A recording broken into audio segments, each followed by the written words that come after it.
Great. Well, thank you so much, Allison. Thank you to everyone for the opportunity to be here. I know that I'm all that's standing between you and the opportunity for Q&A, so I will be mindful of that and hopefully be engaging in the last presentation here.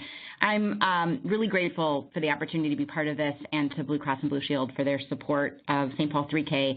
And I think it's fitting that this is coming at the end of this webinar because this specific on-the-ground local effort is really motivated by so much of what we've been talking about here today, the just overwhelming need and the need to take action. And I know it's easy to be in these webinars and to be in a lot of the conferences that I sit in on a daily basis and get really discouraged by how much the need is and how much needs to be done and how long it's taken to see action, especially on the state and federal levels where the responsibility for this action lies. And that is why in St. Paul, Minnesota's capital city, as Allison mentioned, we have decided to take matters into our own hands and create our own citywide pre-K program that meets the needs. So the mission of St. Paul 3K is to coordinate and expand access to high-quality early learning for all 3- and 4-year-olds in St. Paul. And this is both from a kindergarten readiness perspective, from an achievement gap perspective, for all the other health and social and economic indicators we talked about before. But I would also add that as a city, I'm on the St. Paul City Council, and from a city perspective, we see the benefit not just in student outcomes and for family educational outcomes, but also for economic development, for workforce development. We're trying to attract companies to St. Paul. We're trying to attract millennials to come work here. And being in a state where it's really hard to find and afford high-quality childcare is a detriment to those efforts. So we see this as an economic development opportunity for the city as well. And we are, by the way, not the first city to do this. We're following in the footsteps of dozens of other cities around the country. Maybe many of you live in those cities or in states with those cities, but from Boston to New York, San Antonio, Washington, D.C., Cleveland, Dayton, Denver, lots of other places around the country have created their own city systems as well, again, motivated by the sense of frustration that states and the federal government are not fully funding this work themselves. So the need in Minnesota is pretty extreme. We're the 4th most expensive state in the country for childcare. A third of kids in St. Paul live below the federal poverty line, and 3/4 of them live below 300% of the federal poverty line, which is about $75,000 for a family of 4. So 300% of the federal poverty line is still really not making that much money. And our early learning scholarships in Minnesota, which is a form of childcare subsidy, only go to the lowest income families, so children below 185% of poverty, and they don't cover the full cost of care. They typically cover about 7 months worth of care.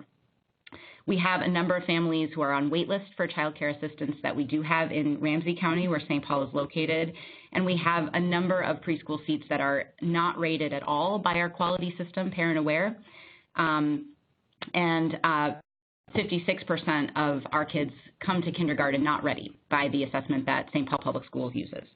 So we know that the need is incredibly great. Our approach has been to really start from the beginning and keep the end in mind. We know this is a long process. We know that it's not easy to overnight solve all of the many problems that we've been talking about on this webinar. We started about 2 years ago creating a high-level blueprint for what this work might look like.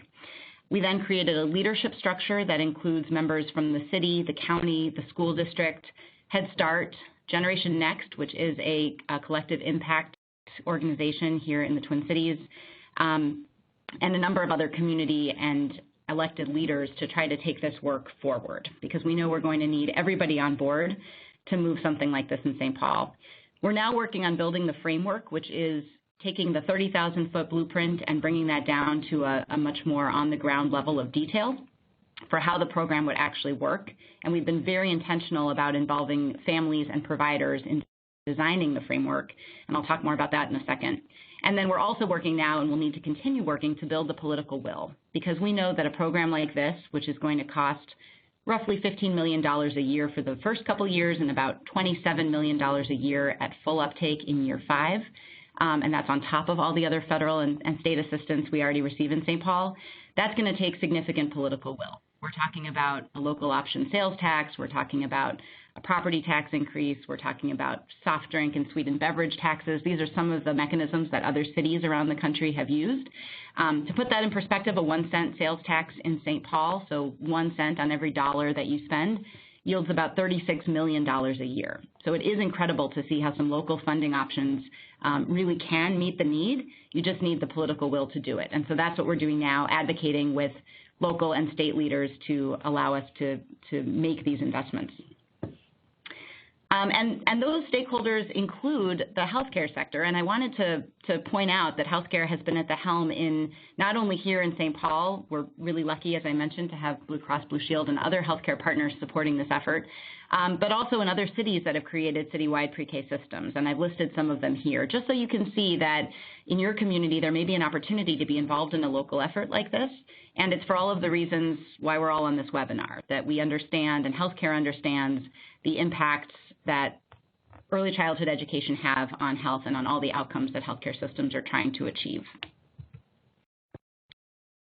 So our program elements in brief, just what exactly is St. Paul 3K going to look like? It's a mixed delivery system, which means that it's going to include all of the existing providers. So we have our St. Paul Public Schools, charter schools, we have child care centers in family home environments and also in institutional centers.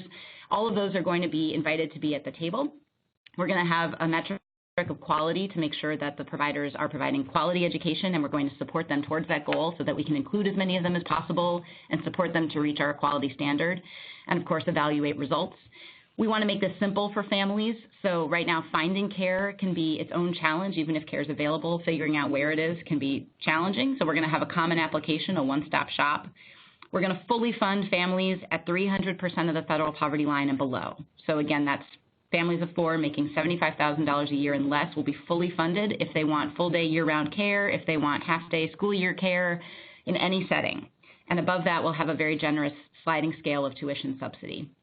And as I mentioned, the annual cost is about $15 million in the first year, and we anticipate it will be about $27 million by year 5. And again, we know that we have local funding sources at the city level that can cover those costs. We would love it if the state of Minnesota tomorrow decided that they would cover the cost fully. And at that point, St. Paul 3K can transition to becoming St. Paul 2K and fully serving 2-year-olds and 3-year-olds. And we can continue taking the model down because we know that eventually what we really need is a 0 to 5 system. And finally, just a quick word about the way that we're involving the community in the design of this program. As Allison mentioned, community engagement is really a top priority for Blue Cross Blue Shield's grantees, and it's been a top priority for us from day one. We know that parents and providers are the ones experiencing how the system is broken now, and so they're the ones who can help us fix it. So we have engaged a couple of consultants to help us work with parents and providers. We've engaged over 200 parents in one-on-one meetings and listening sessions in grocery stores and coffee shops, in school district settings, and then 79 different providers have been reached, mostly licensed family child care centers actually, through listening sessions and through a survey. And actually in about 2 minutes, I'm going down to a steering committee meeting of some of those elected officials to talk through the 90-page reports that we've received on their feedback, but it's been invaluable to see how they think both this program is needed and the specific design elements that they want to see. But there seems to be universal interest and consensus that this program would be a game changer in St. Paul. And I know that my slide isn't the only one available for questions, but I thought that picture was too cute not to include, and my contact information is there. Thanks so much.